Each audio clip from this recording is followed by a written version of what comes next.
Gumawa naman tayo ngayon ng masarap at creamy na mango graham using Angel All-Purpose Creamer. So tamang-tama ngayong holiday season kasi sobrang dali lang ito i-prepare. And ito lang yung mga kakailangan nating ingredients para sa ating mango graham. So gumamit ka pala ako dito ng stand mixer kasi gusto kong i-achieve yung mango graham na may pagka-ice cream texture. Unahin natin ilagay yung Angel All-Purpose Creamer. Mas maganda pala kung chilled na siya para mas madali natin ma-achieve yung pag-double ng mixture natin.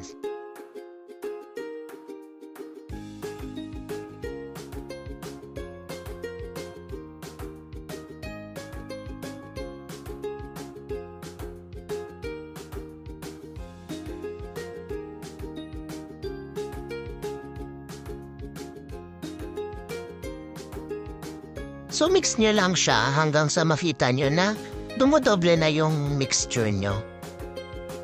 Then after nun, ilagay nyo na din yung Angel Condensada. So ako, 3:1 yung ginawa ko. 3 pack ng Angel All-Purpose Creamer and 1 pack ng Angel Condensada. So kung matatabangan kayo, pwede nyong lagyan ng powdered sugar. And then isunod nyo na yung mango tapos ilagay nyo na din yung cheese.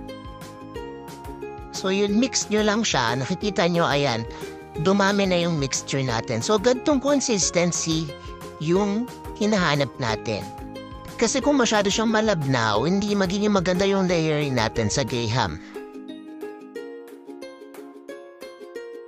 So yung final step, yung layering natin ng graham. Ayan, kuha lang kayo ng lalagyan and repeat nyo lang yung ganitong procedure ng 2 to 3 times. So hanggang sa mapuno nyo yung lagayan nyo.